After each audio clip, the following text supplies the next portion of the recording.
Ya. Bagaimana kabarnya? Tetap semangat? Alhamdulillah.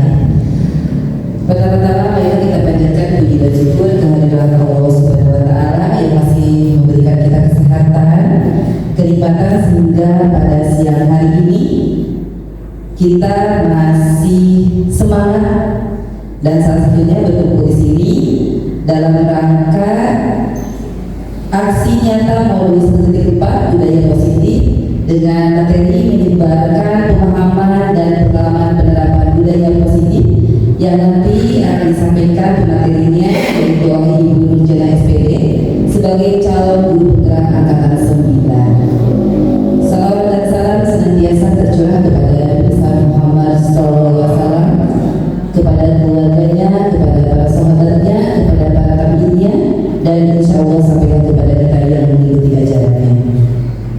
Terima kasih banyak untuk waktunya ya Bapak Ibu, dan izinkan saya Mega Sri Rahayu sebagai moderator pada hari ini akan menyampaikan susunan acara. Yang pertama yaitu pembukaan, yang kedua pemaparan materi yang akan disampaikan oleh Ibu Nurjana SPD, dilanjutkan dengan simulasi praktek menerapkan segitiga restitusi dan penutup tanya jawab. Untuk kelancaran acara pada siang hari ini, marilah kita buka dengan bacaan basmalah secara bersama-sama. Dan selanjutnya pemaparan materi yang akan disampaikan oleh Ibu Nurjana SPD. Dengan segala hormat kami persilakan.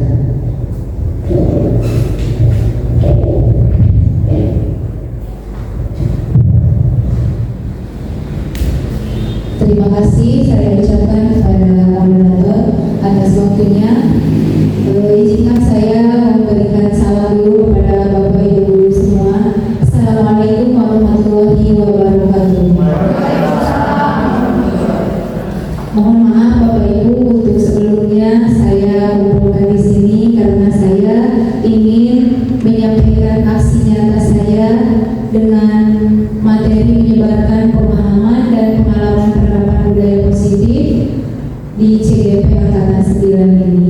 Untuk sebelumnya saya mohon maaf karena di sini saya bukan menggurui, tapi saya hanya ingin menyebarkan aksi nyata saya, ilmu saya yang sudah saya dapatkan dalam mempelajari modul 1. Ya, kebetulan di modul 1 ini ada 4 modul dan salah satunya di modul 1.4 ini adalah modulnya tentang budaya positif. Apakah Bapak Ibu sudah mengetahui apa saja yang ada di sekolah kita tentang materi budaya positif? Oke, dan untuk selanjutnya akan kita bahas satu persatu. Oke, sebelumnya saya akan mengucapkan selamat datang dulu kepada para guru hebat. Mari belajar bersama, berkolaborasi, saling mendukung demi mewujudkan disiplin positif di sekolah kita tercinta. Nah, ini adalah materi yang akan saya sampaikan hari ini dan mohon maaf sekali lagi saya di sini bukan menggurui, saya hanya ingin mengajak sharing atau berbagi pengalaman tentang materi yang sudah saya sampaikan. Dan yang pertama kita akan mempelajarinya yaitu materi perubahan paradigma belajar.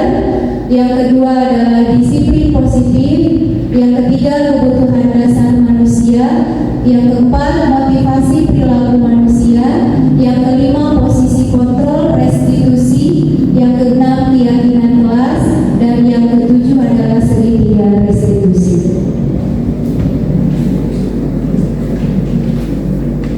Nah, ini adalah materi kita yang pertama, yaitu pembelajaran dengan paradigma baru.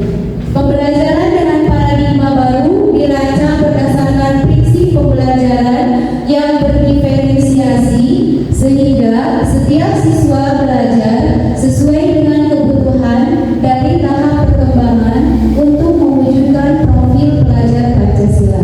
Sudah kita ketahui bahwa profil pelajar Pancasila itu ada 6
kurang perhatian dari orang tua. Terkadang ya, kalau kita dekati siswa tersebut memeluk kita atau ingin dipeluk oleh kita, bahkan sambil bercerita, sambil menangis ya, karena mungkin kurang perhatian dari sosok orang tuanya di rumah.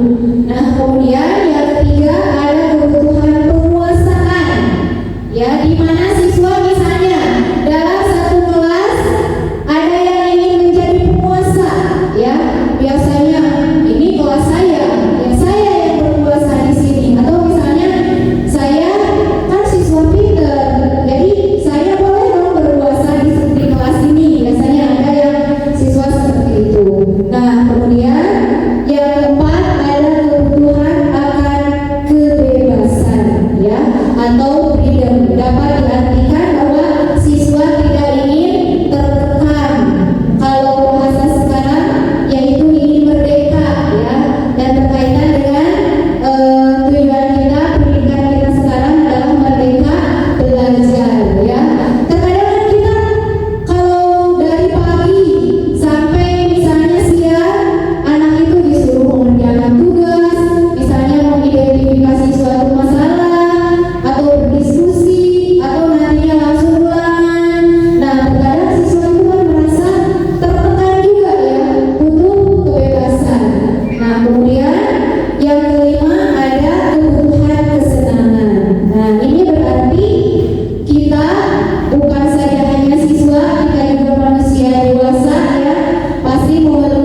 udah yang itu aja dikasih hadiah teh.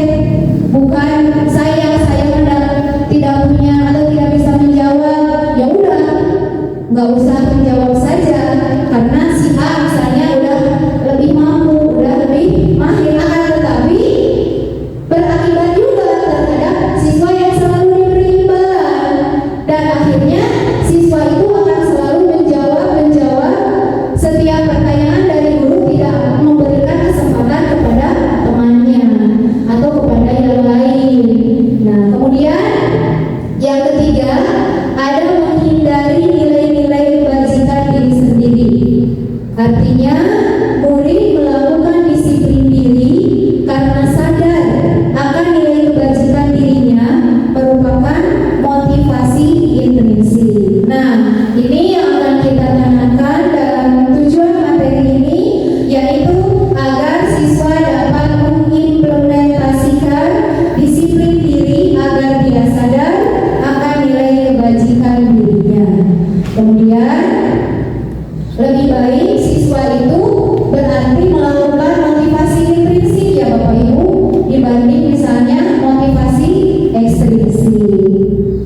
Kemudian materi selanjutnya ada konsep disiplin dengan identitas gagal. Nah, kita sekarang telah satu persatu. Ini ada hukuman dan penghargaan. Konsep disiplin kok gagal? Apa masalahnya? Karena yang pertama ada hukuman. Kita sering melihat bahwa hukuman itu adalah menyakitkan. Misalnya, ada siswa yang tidak berpakaian rapi, kita suruh berdiri di lapangan sambil menghormat bendera 10 menit, misalnya ya. Ini kan menyakitkan bagi siswa, ya. Kemudian lingkungan kelas menjadi tidak nyaman. Terkadang anak yang setelah dihukum, ketika masuk kelas kembali, teman-temannya memperhatikannya. Kenapa si A tadi dihukum? Apa alasannya? Oh, berarti si A itu anak nakal ya. Itu kan berarti membuat tidak nyaman bagi peserta didik, ya.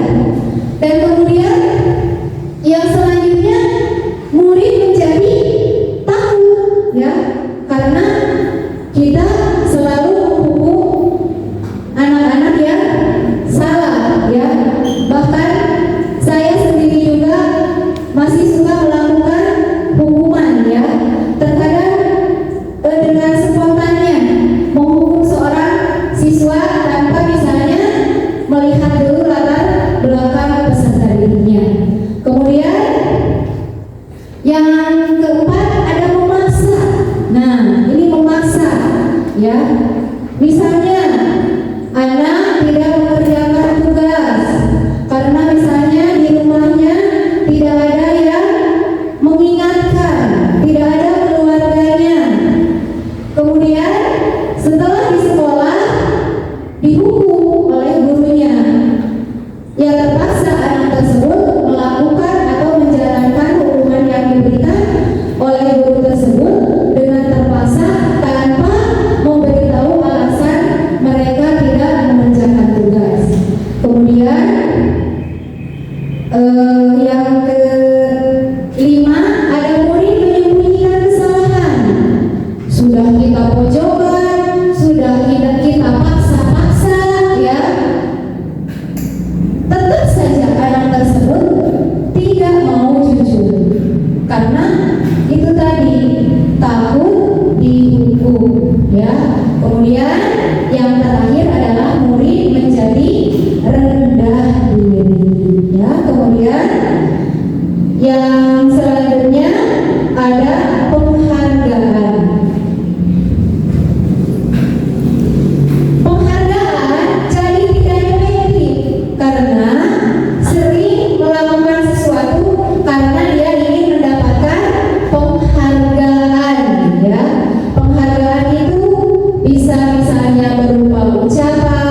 minta maaf Pak Atuh misalnya ya. Nah, jadi itu akan merusak hubungan, otomatis siswa tersebut tidak akan punya teman. Kemudian juga akan mematikan kreativitas.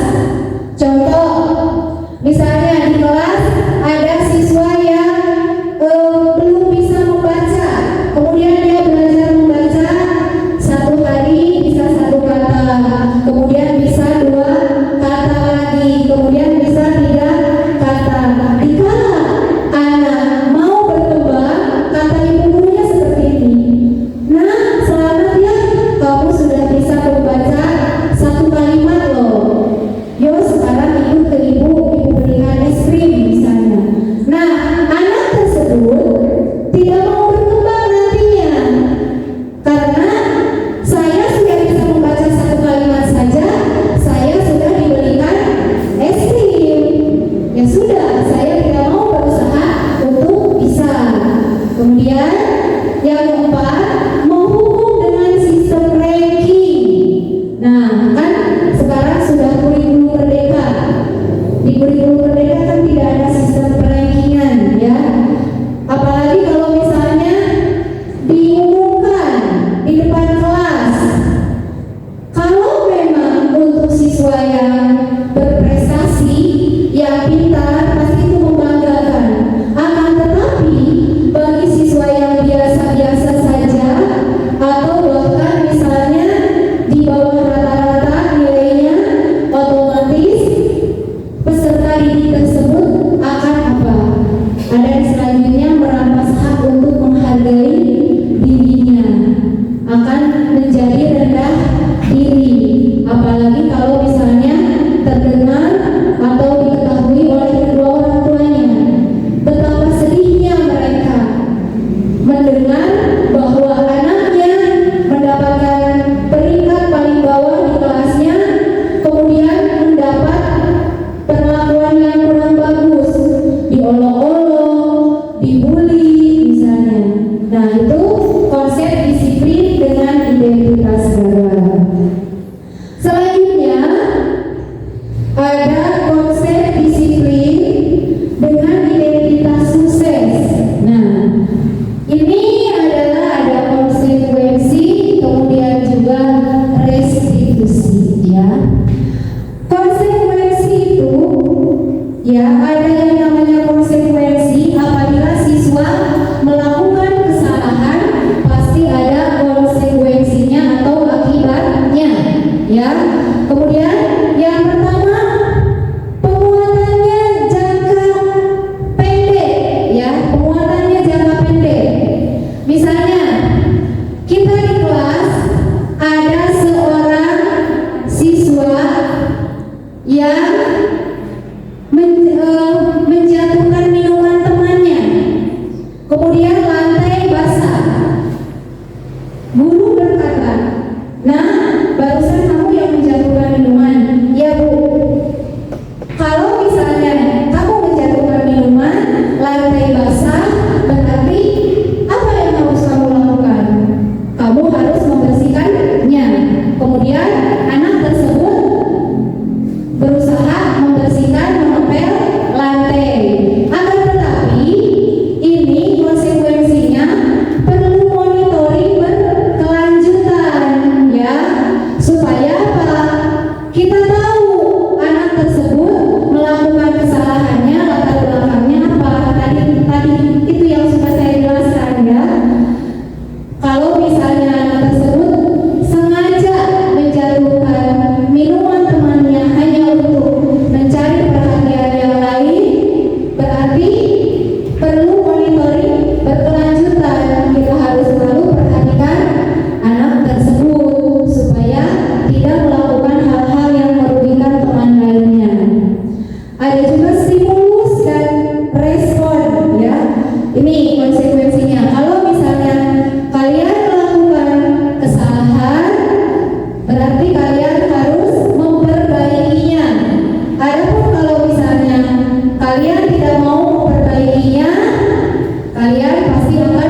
ya, karena restitusi itu nanti di poin selanjutnya kita akan bahas segitiga restitusinya.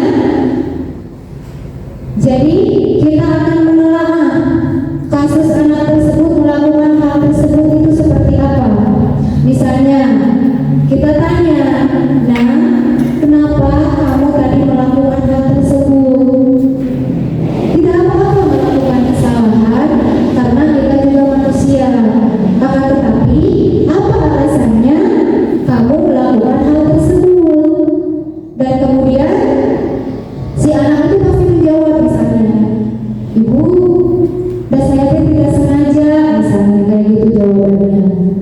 Kemudian kata kita sebagai seorang guru, kesalahan kelas apa yang sudah kamu langgar, atau keyakinan kelas apa yang sudah kamu langgar? Misalnya, tidak saling menghargai, Bu.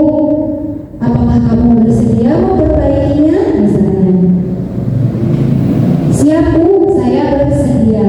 Nah, jadi kalau misalnya kita menelaah masalah perilaku siswa yang agak nakal, kalau misalnya kita menelaahnya dengan langkah-langkah segitiga restitusi, untuk kedepannya mungkin anak tersebut akan berubah dengan sendirinya.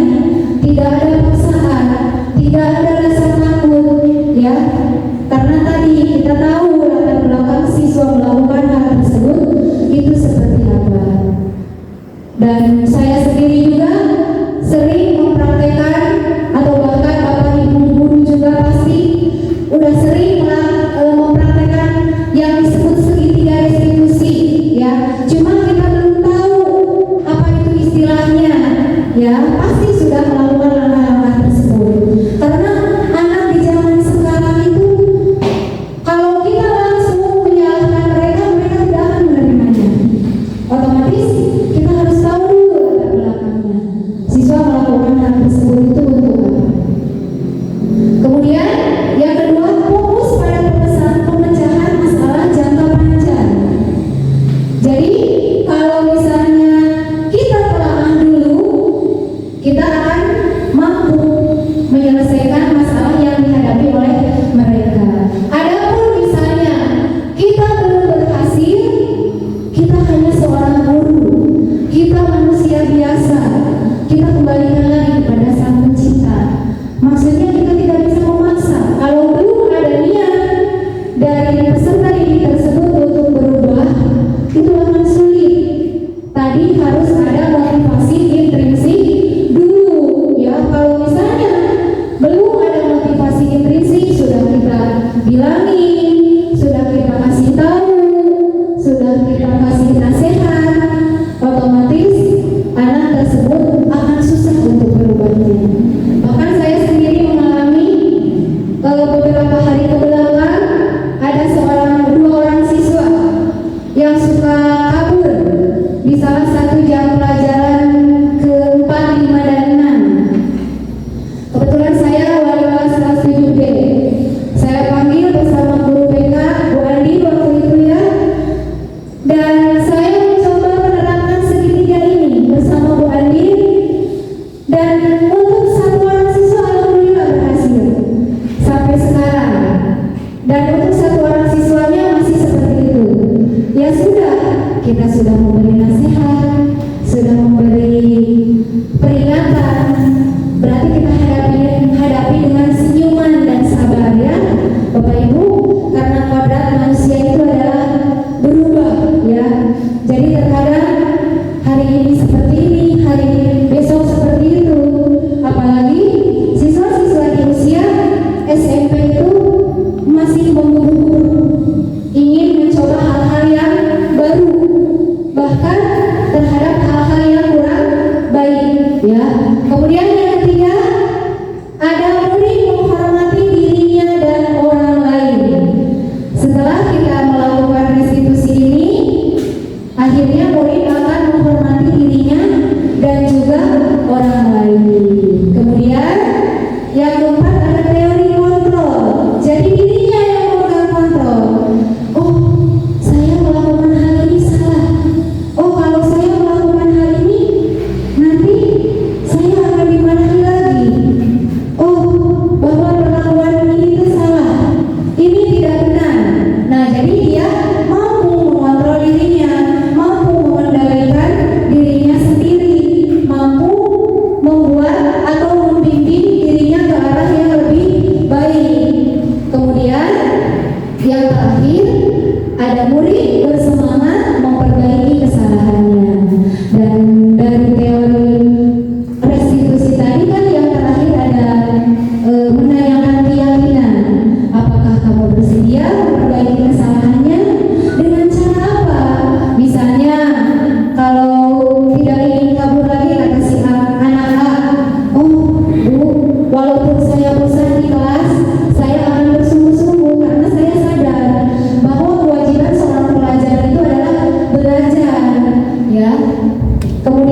Di sini saya akan mulai dulu pengertian restitusi. Nah, ini restitusi adalah proses menciptakan kondisi bagi murid untuk memperbaiki kesalahan mereka sehingga mereka bisa kembali pada kelompok mereka dengan karakter yang lebih kuat. Ini yang diungkapkan oleh Diana Gosen tahun 2004.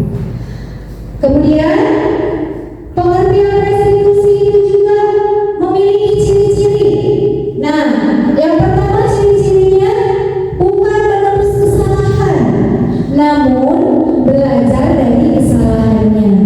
Ya, belajar ingin memperbaiki dirinya dan meminta kesempatan kedua supaya dia bisa menjadi siswa yang lebih baik lagi ke depannya. Kemudian yang kedua ada memperbaiki hubungan. Otomatis kalau siswa sudah mampu menebus kesalahannya, sudah mampu belajar dari kesalahannya, siswa akan bisa memperbaiki hubungan baik dengan temannya ataupun dengan wali kelasnya dan juga dengan guru yang lain. Kemudian yang ketiga ada tawaran, bukan paksaan. Nah, tadi ya tawarannya seperti apa? Misalnya, kalau misalnya hal ini terlalu berat bagi kamu, nah, kamu inginnya seperti apa? Caranya seperti apa supaya kamu bisa memperbaiki kesalahanmu, supaya kamu bisa menjadi siswa yang lebih baik lagi. Karena dari hukuman otomatis siswa akan merasa terpaksa. Tapi dengan kita melakukan pendekatan restitusi, anak akan merasa ditawarkan untuk memperbaiki dirinya sendiri. Kemudian yang keempat ada menuntun untuk melihat ke dalam diri. Dan yang kelima mencari kebutuhan dasar yang mendasari tindakannya. Ya, misalnya tadi ya, yang anaknya berlari-larian sampai menumpahkan minuman temannya, mungkin saja anak tersebut membutuhkan perhatian dari kita sebagai seorang guru. Kemudian yang selanjutnya fokus pada karakter bukan tindakan. Jadi kalau misalnya ada anak yang sudah melakukan kesalahan, karakter yang kita inginkan adalah karakter siswa yang lebih baik lagi perilakunya ke arah yang kurang baik. Makanya di restitusi ini fokusnya pada pendidikan karakter, ya. Kemudian yang terakhir ada menguatkan dan fokus pada solusi. Kita kuatkan dengan apa?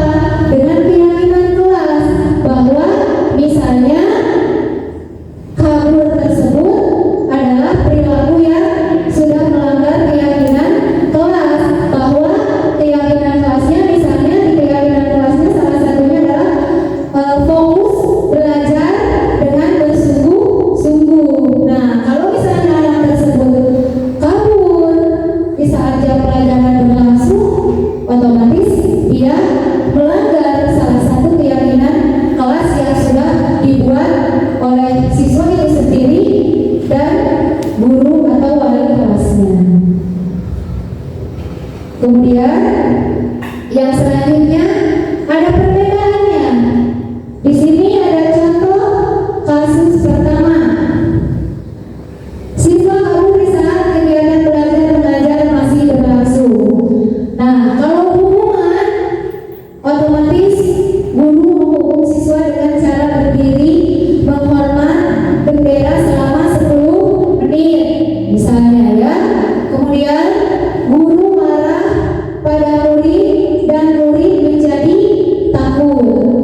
Nah, kalau konsekuensi, coba perhatikan Bapak Ibu, guru memberikan konsekuensi untuk mengerjakan materi yang tertinggal di saat jam istirahat.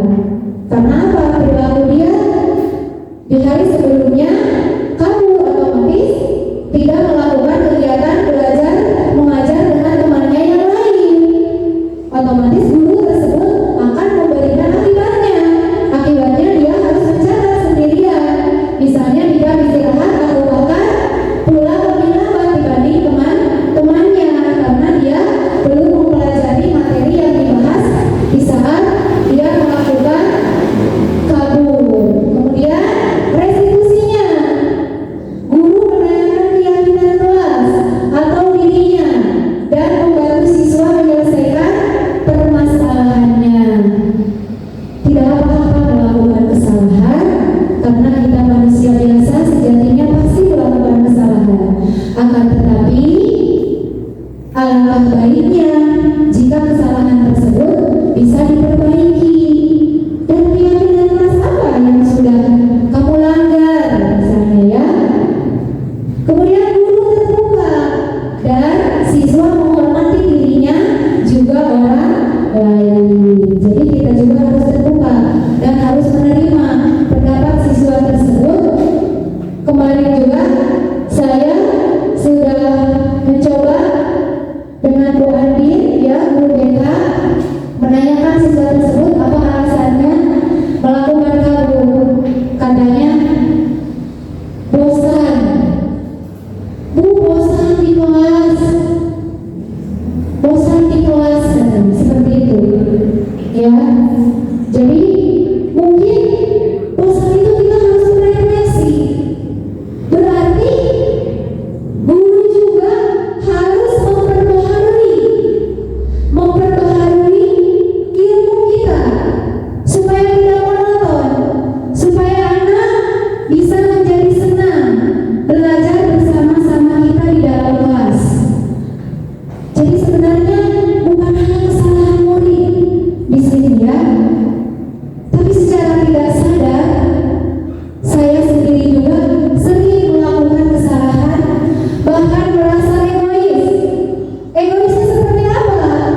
Misalnya saya belajar olahraga untuk materi bola basket. Saya anggap siswa mampu semuanya mendribling bola basket, dan saya langsung menyuruh siswa praktek bola basketnya secara berlari, bukan berjalan. Dan ada satu orang siswa diam saja. Ketika saya tanya, "Nah, kamu kenapa tidak ikut olahraga?" "Bu, dan saya mah belum pernah memegang bola basket. Ya,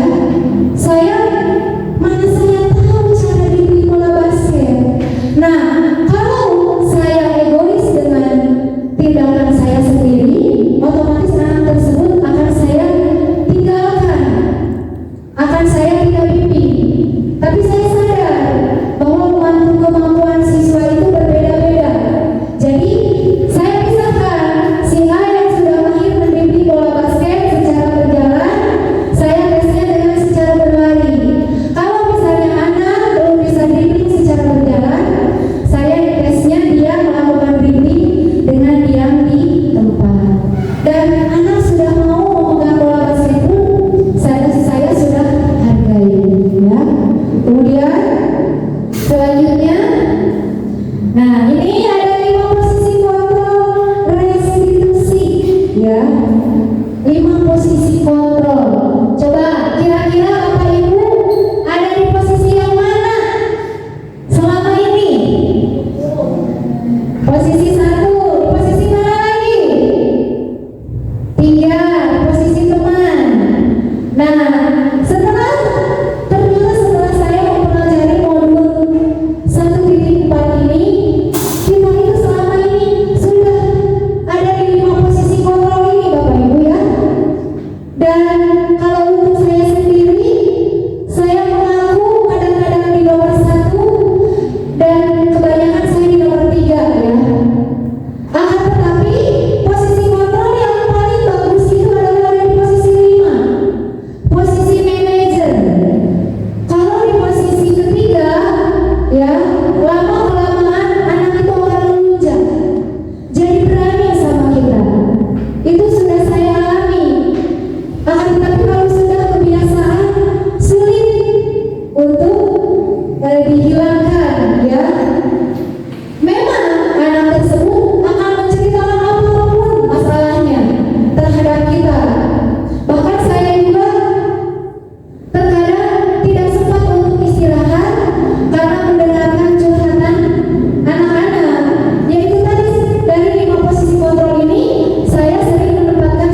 Nah, kamu tahu tidak, kamu melakukan hal ini dapat merugikan orang tua, teman kalian, atau bahkan kita sebagai wali kelas malu.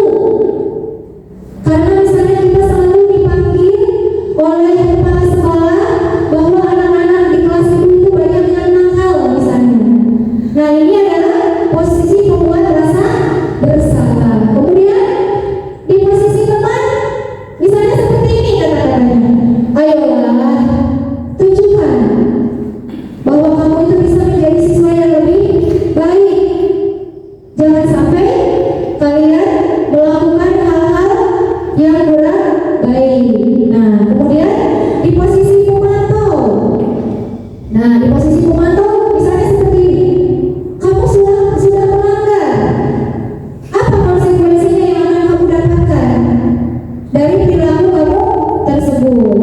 Dan di posisi manajer, ini yang paling bagus. Misalnya kata-katanya seperti ini. Apakah kamu tahu letak kesalahanmu di mana? Dan apakah kamu bersedia untuk memperbaikinya? Ini adalah posisi manajer, ini adalah posisi kontrol yang paling baik. Seperti itu Bapak Ibu. Ini adalah materi yang sudah saya pelajari di modul 1.5. Kemudian ini adalah contoh penerapan 5 posisi kontrol. Kasusnya siswa mencontek di saat ulangan berlangsung. Coba perhatikan Bapak Ibu, di posisi penghukum. Ini kata-katanya patuhi kontrak belajar, lalu berdiri di depan kelas. Kemudian ada pembuat rasa bersalah. Berapa kali Bapak atau Ibu harus bilang? Berapa kali Bu Guru kecewa sama kamu karena kamu tidak mematuhi kontrak belajar? Kemudian sebagai teman, ayolah tunjukkan sikap kamu yang baik saat ulangan. Kali ini tidak apa-apa kamu salah. Kemudian di posisi pemantau, kamu sudah melanggar. Apa peraturan dan konsekuensinya? Dan di posisi manajer, apakah kamu tahu kesalahanmu? Bagaimana kamu akan memperbaiki kesalahan ini? Kemudian selanjutnya ada keyakinan kelas. Mengapa harus keyakinan kelas? Dan mengapa tidak peraturan kelas saja? Coba, kalau peraturan kelas, terkesannya nanti kita akan kembali kemana? Ke hukuman. Kalau keyakinan kelas, kita akan berlanjut ke restitusi, ya. Kemudian kalau keyakinan kelas itu kata-katanya lebih halus dan memotivasi, ya. Kalau peraturan kelas itu sudah pasti tegas, ya. Nah, ini ada pertanyaan pemantik. Mengapa kita memiliki peraturan tentang penggunaan helm saat mengendarai kendaraan roda 2 atau motor? Alasannya untuk apa? Iya, menjaga keselamatan. Kemudian yang kedua, mengapa kita memiliki peraturan tentang penggunaan masker dan digunakan setiap saat? Nah, alasannya untuk apa Bapak Ibu? Supaya apa? Kemarin di saat kita corona, iya, kesehatan. Jadi yang pertama berarti jawabannya untuk keselamatan, yang kedua adalah untuk kesehatan. Nah, kalau untuk keselamatan, kadang-kadang itu maksudnya memotivasi intrinsik atau ekstrinsik? Intrinsik. Tapi kadang nggak apa-apa dan dekat, ya, benar nggak? Nggak apa-apa dan dekat, nggak usah pakai helm. Dekat ini dari Cirebon ke SMP misalnya, ya, nggak usah pakai helm. Nah, itu berarti sudah terpengaruhi motivasinya. Tetapi kalau yang kedua, ini untuk kesehatan, karena kita takut tertular. Ini motivasinya dari mana nih? Dari luar, ya. Tapi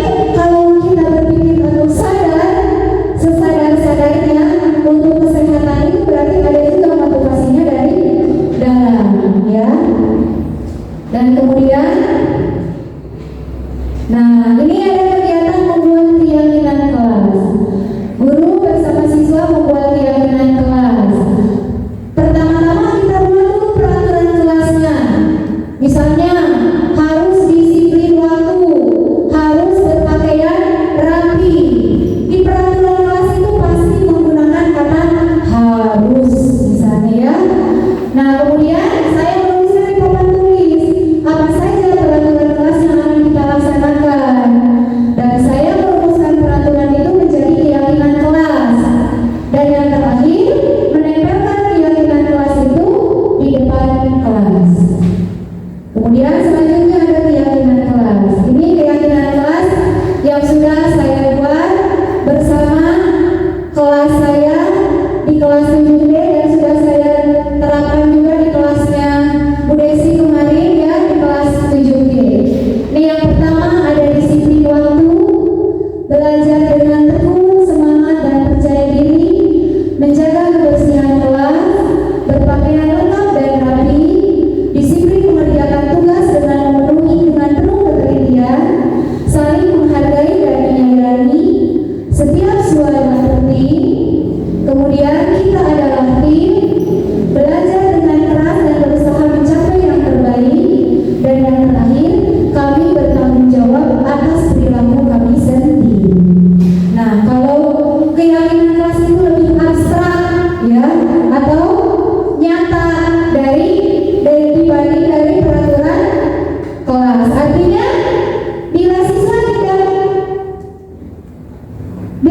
tidak menaati keyakinan kelas ini, kita tanya keyakinan kelas apa yang sudah kamu langgar. Kemudian berupaya membuat pernyataan yang menyesal ya. Kemudian dan dibuat dalam bentuk positif ya. Nah, ini ada di slide selanjutnya. Kemudian yang keempat, sedikit konsep tapi harus mudah diingat ya. Kemudian sesuai dengan kondisi kelas dan sekolah supaya mudah diterapkan. Kalau kondisi sekolah kita seperti ini, panas, gerah, kali-kali mah kita belajar di luar, bukan di luar sekolah, maksudnya di luar kelas, di lingkungan sekolah. Kemudian semua warga kelas atau sekolah harusnya dilibatkan dalam membuat keyakinan kelas. Kemudian yang terakhir adalah segitiga institusi. Nah, ini adalah bagian atau tahapan yang terakhir dari modul yang sudah saya pelajari selama ini. Segitiga restitusi. Nah, ada segitiga restitusi itu adalah seperti cara menyelesaikan masalah ya. Apabila kita melihat suatu pelanggaran, maka penyelesaiannya adalah menggunakan segitiga restitusi. Dan yang pertama langkahnya adalah menstabilkan identitas, mengajak bicara siswa, tidak langsung menyalahkan siswa. Seperti tadi, kita ungkapkan dulu, tidak apa-apa nah kamu melakukan kesalahan, karena sejatinya manusia itu pasti pernah berbuat kesalahan. Ya, kita tanya apa alasannya. Dan yang kedua adalah validasi tindakan yang salah. Artinya semua perilaku yang siswa lakukan pasti memiliki alasan. Yang tadi saya tanya, nah, kenapa kemarin kamu kabur? Bosan Bu? Gitu ya. Kemudian yang terakhir ada menanyakan keyakinan.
Oke, kemudian, nah ini selanjutnya. Ini saya panggil di ruangan BK kemarin. Ya, ceritanya ya. Ini adalah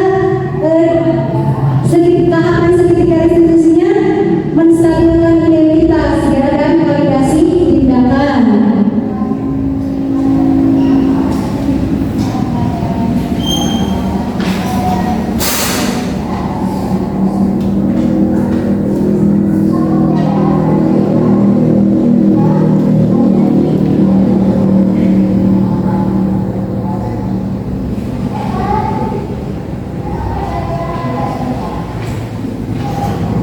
Nah ini dia kaburnya di jam pelajaran. Ini salah satu jam pelajaran ya, karena bosan kalian.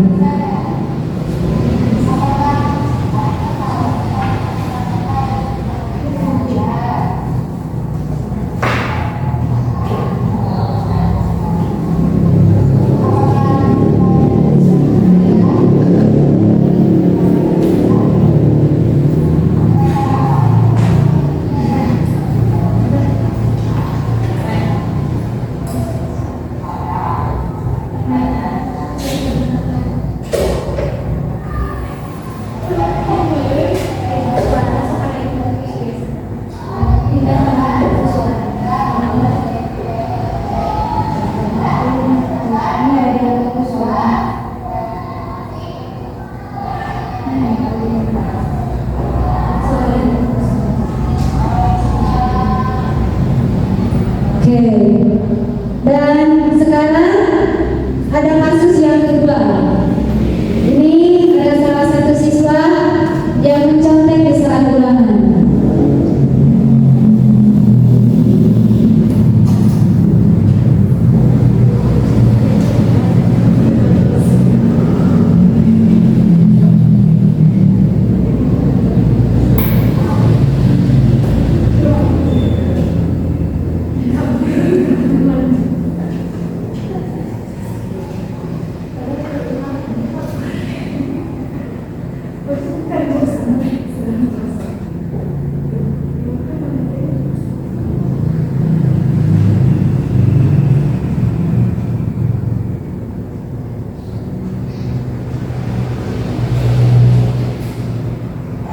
Nah, kemudian ini yang terakhir adalah kegiatan penerapan segitiga restitusi.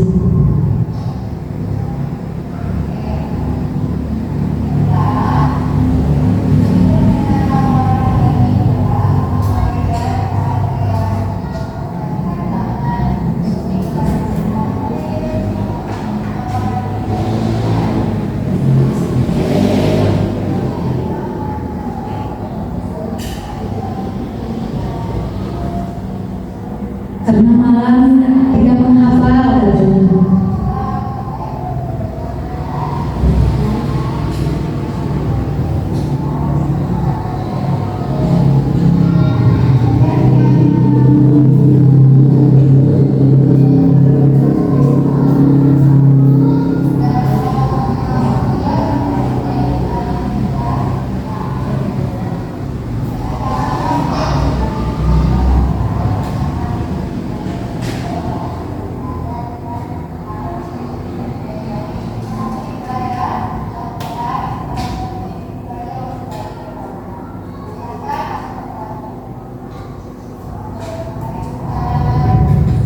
Oke, dan alhamdulillah Bapak Ibu sudah sampai di penghujung kegiatan.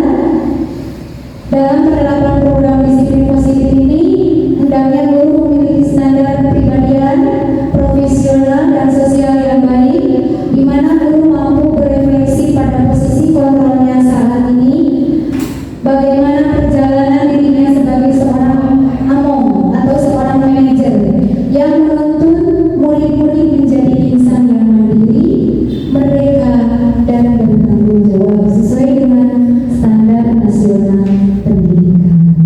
Terima kasih, saya kembalikan dulu kepada Ibu.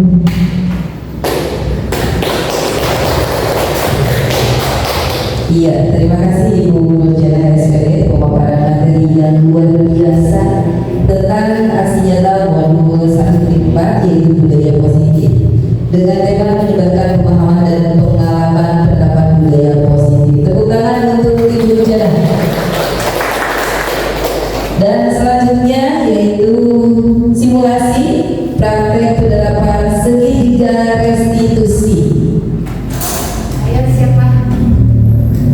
Langsung dibantu oleh Ibu Nurjana.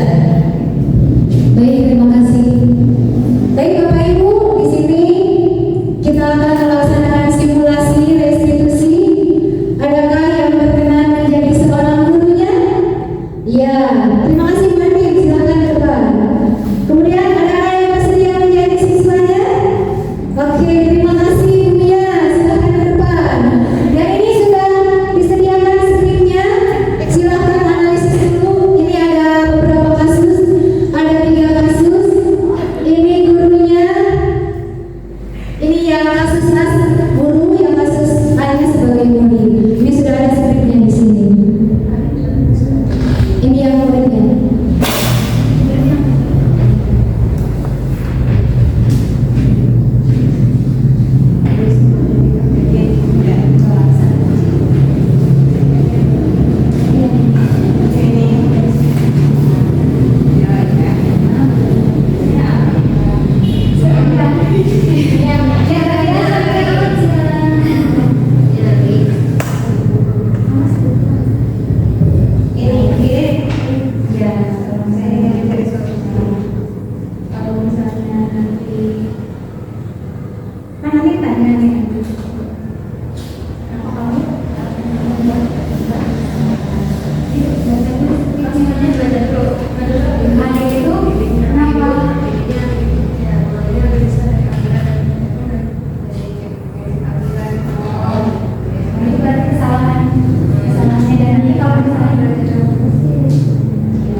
Sini tuh, sebelah sini. Silakan Bu Guru.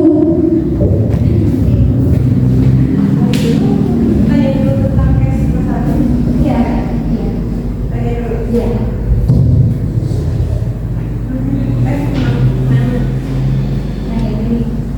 Ini dulu. Nah, kamu bawa sama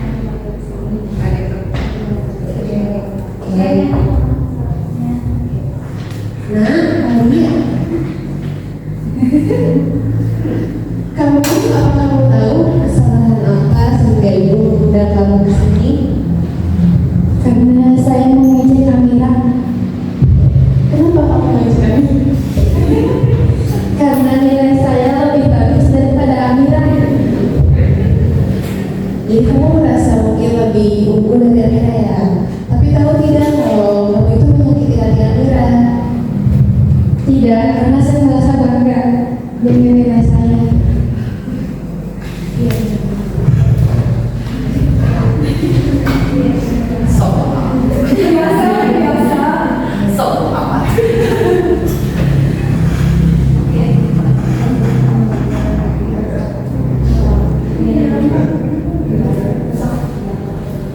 Oke, berbuat salah itu tidak apa-apa ya nak. Tidak ada manusia yang sempurna. Iya Bu, saya menyesal. Oke, apakah kamu ingin mencari solusi dari permasalahan ini? Iya Bu. Apa solusinya? Oke, kamu harus minta maaf kepada Amira dan mengakui kesalahan kamu. Bilang minta maaf kepada. Baik Bu, saya akan meminta maaf kepada Amira. Oke, ibu tahu kamu punya alasan kenapa melakukan hal tersebut. Yang bisa terlihat kamu merasa bangga mungkin terhadap hasil ulangan yang kamu dapatkan. Tapi ada hal yang jadinya merugikan untuk orang lain, yaitu jadi menyakiti hati Amira. Begitu. Iya Bu. Menurut kamu apa keyakinan kelas yang kita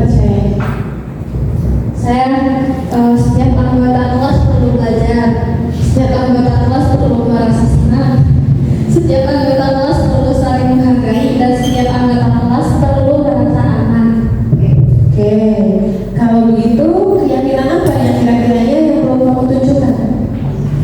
Setiap anggota kelas perlu saling menghargai. Apakah tindakanmu yang tadi kepada Amira itu mencerminkan keyakinan kelas tersebut? Tidak, karena saya tidak menghargai nilai Amira.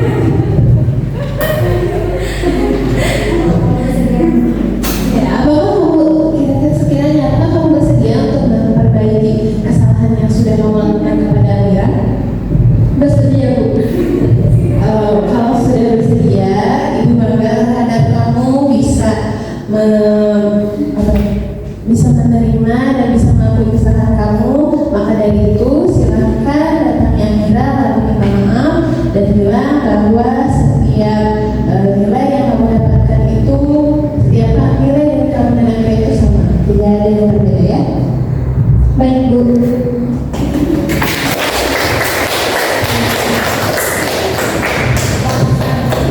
Terima kasih kepada rekan-rekan yang sudah bersedia untuk melakukan simulasi segitiga restitusi.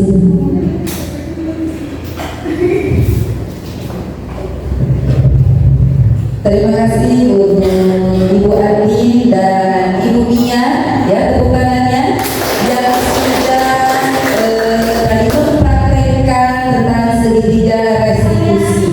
Bagaimana sebuah kasus terjadi dan diselesaikan bukan dengan cara hukuman, tapi kita menyelesaikannya dengan cara restitusi, ya, yang tadi dipaparkan oleh pembahasan kita di Nurjana. Satu saja simulasinya, ya.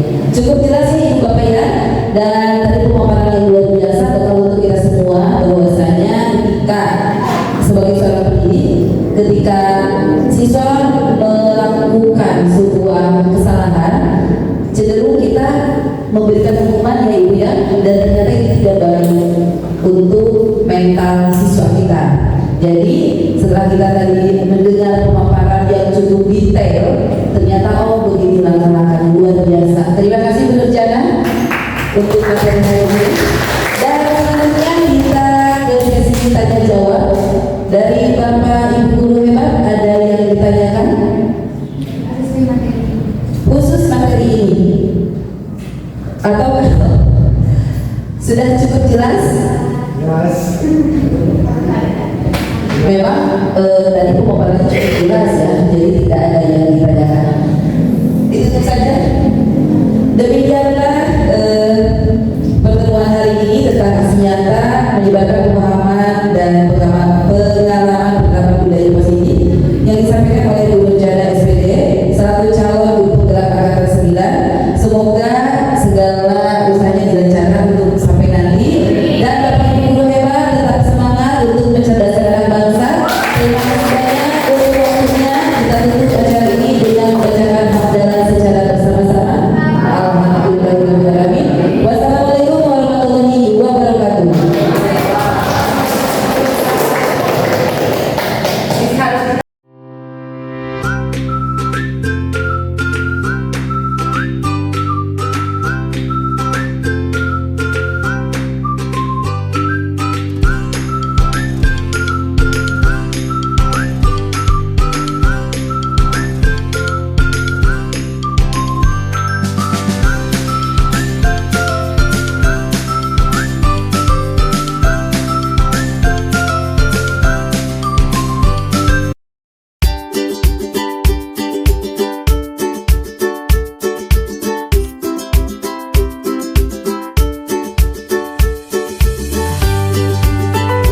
Perkenalkan, nama saya Fikri Anggun Juwandani.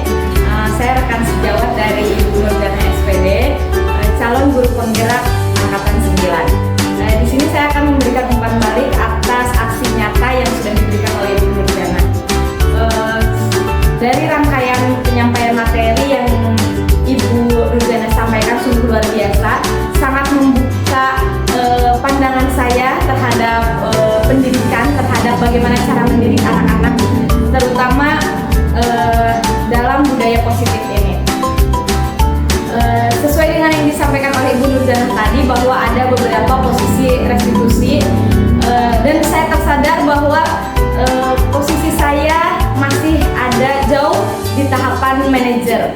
Dan semua yang dipaparkan Bu Nurjanah tadi sungguh luar biasa, membuka pandangan kita bagaimana kita bisa memberikan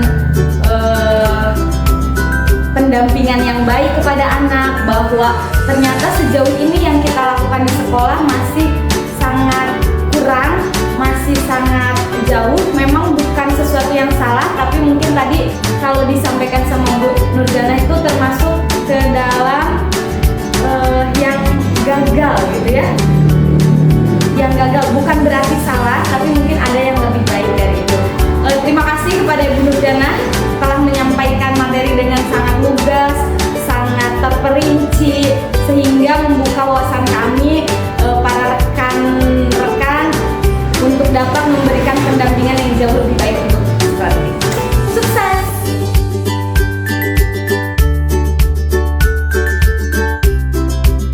Assalamualaikum warahmatullahi wabarakatuh. Perkenalkan, nama saya Ina Marliana SPD. Saya rekan sejawat Ibu Nurjanah SPD, calon guru penggerak angkatan 9. Saya akan memberikan umpan balik terhadap aksi nyata yang telah dilakukan oleh Bu Nurjanah, bahwa materi yang telah diberikan tentang penerapan restitusi pada siswa sudah sangat luar biasa. Kemudian apa yang terjadi di lapangan memang sudah sangat sesuai dengan apa yang disampaikan oleh Bu Nurjanah. Saya sebagai pendidik pemula, guru muda, dan juga sebagai